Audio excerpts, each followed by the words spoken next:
오늘 말씀은 마가복음 5장 21절에서 43절입니다.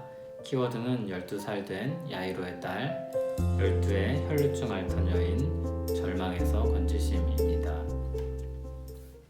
예수께서 배를 타시고 다시 맞은편으로 건너가시니 큰 무리가 그에게로 모이거늘 이에 바닷가에 계시더니 회당장 중에 하나인 야이로라 하는 이가 와서 예수를 보고 발 아래 엎드려 간곡히 구하여 이르되 내 어린 딸이 죽게 되었사오니 오셔서 그 위에 손을 얹으사 그로 구원을 받아 살게 하소서 하거늘 이에 그와 함께 가실새 큰 무리가 따라가며 애워싸밀더라. 12해를 혈루증으로 앓아온 한 여자가 있어 많은 의사에게 많은 괴로움을 받았고 가진 것도 다 허비하였으되 아무 효염도 없고 도리어 더 중하여 졌던 차에 예수의 소문을 듣고 무리 가운데 끼어 뒤로 와서 그의 옷에 손을 대니 이는 내가 그의 옷에만 손을 대어도 구원을 받으리라 생각함일러라. 이에 그의 혈루 근원이 곧 마름에 병이 나은 줄을 몸에 깨달으니라. 예수께서 그 능력이 자기에게서 나간 줄을 곧 스스로 아시고 무리 가운데서 돌이켜 말씀하시되 누가 내 옷에 손을 대었느냐 하시니 제자들이 여짜오되 무리가 에워싸 미는 것을 보시며 누가 내게 손을 대었느냐 물으시나이까되 예수께서 이 일 행한 여자를 보려고 둘러보시니 여자가 자기에게 이루어진 일을 알고 두려워하여 떨며 와서 그 앞에 엎드려 모든 사실을 여쭈니 예수께서 이르시되 딸아 내 믿음이 너를 구원하였으니 평안히 가라 내 병에서 놓여 건강할지어다. 아직 예수께서 말씀하실 때 회당장의 집에서 사람들이 와서 회당장에게 이르되 당신의 딸이 죽었나이다. 어찌하여 선생을 더 괴롭게 하나이까. 예수께서 그 하는 말을 곁에서 들으시고 회당장에게 이르시되 두려워하지 말고 믿기만 하라 하시고 베드로와 야고보와 야고보의 형제 요한 외에 아무도 따라옴을 허락하지 아니하시고 회당장의 집에 함께 가사 떠드는 것과 사람들이 울며 심히 통곡함을 보시고 들어가서 그들에게 이르시되 너희가 어찌하여 떠들며 우느냐. 이 아이가 죽은 것이 아니라 잔다 하시니 그들이 비웃더라. 예수께서 그들을 다 내보내신 후에 아이의 부모와 또 자기와 함께한 자들을 데리시고 아이 있는 곳에 들어가사 그 아이의 손을 잡고 이르시되 달리다 굼 하시니 번역하면 곧 내가 내게 말하노니 소녀야 일어나라 하심이라.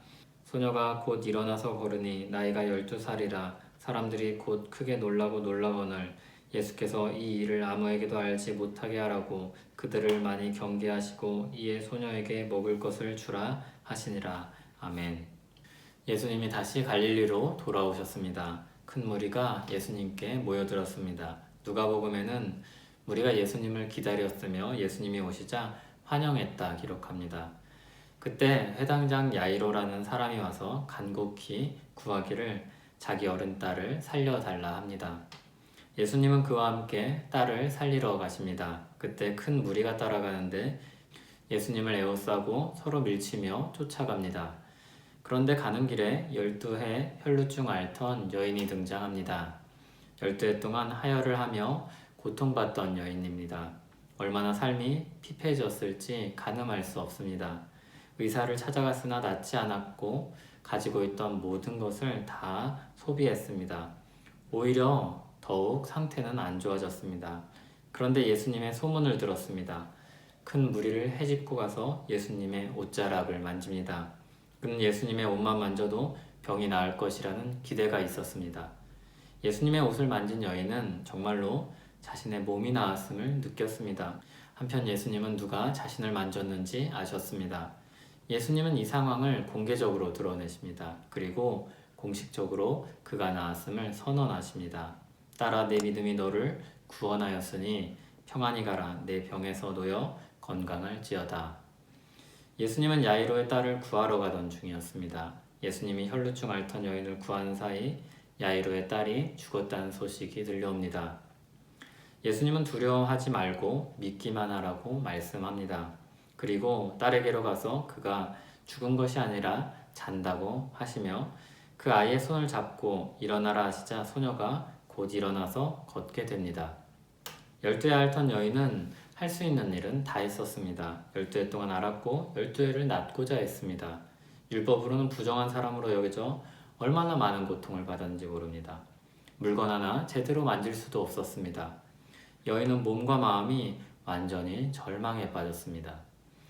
12살 된 딸을 잃은 아버지의 마음은 얼마나 슬프겠습니까? 12해를 기르고 예뻐하고 사랑한 마음이 한순간 잿더미가 되었습니다. 가장 큰 기쁨이 가장 큰 슬픔이 되었습니다.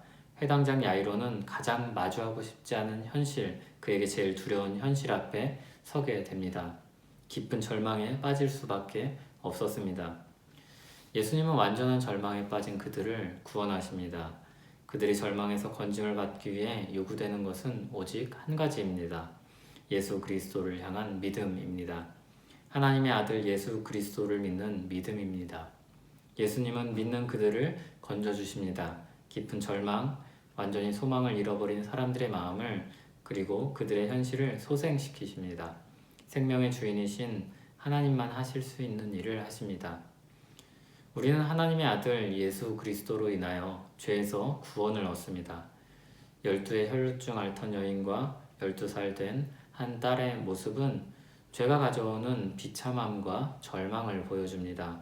동시에 그런 절망에서도 믿음은 구원을 얻게 함을 가르칩니다. 절망적인 병으로부터 구원하시는 분이라면, 희망이 있을 수 없는 죽음으로부터 구원하신 분이라면, 그분이라면 나에게도 소망을 주실 수 있다는 그 믿음으로 나아오길 원하십니다. 인생 전체를 소망과 영광으로 바꾸어 주실 분이라는 믿음으로 나아오길 원하십니다. 내 현실에서도 하나님의 아들 예수 그리스도라는 현실을 보고 믿음으로 나아오길 원하십니다. 예수님은 우리가 고통받고 절망에 빠져 살기 원하지 않으십니다. 주님은 우리가 죄에서 구원받고 새 생명으로 살기 원하십니다. 새 생명의 삶으로 우리를 초대하십니다. 믿음을 가지고 살던 사람에겐 아침에 세수를 하고 잠에서 깨어 정신을 차리고 하루를 살듯이 새 생명으로 살고 있음을 깨워 주십니다. 예수님은 야이로에게 두려워하지 말고 처음 믿은 그 믿음을 계속 가지고 있으라고 말씀하셨습니다. 처음 믿은 그 믿음으로 소망 가운데 사는 우리 되길 바랍니다. 기도하겠습니다. 하나님 아버지, 소망 없는 삶을 살던 우리를 구원하시고 새로운 삶을 살도록 은혜를 주시니 고맙습니다. 예수 그리스도 안에서 얻은 새 생명, 소망을 향해 가고 소망의 일을, 이 인생길을 기쁨으로 힘차게 걸어가기 원합니다. 오늘도 믿음으로 살아갈 수 있도록 붙잡아 주시옵소서. 예수님 이름으로 기도합니다. 아멘.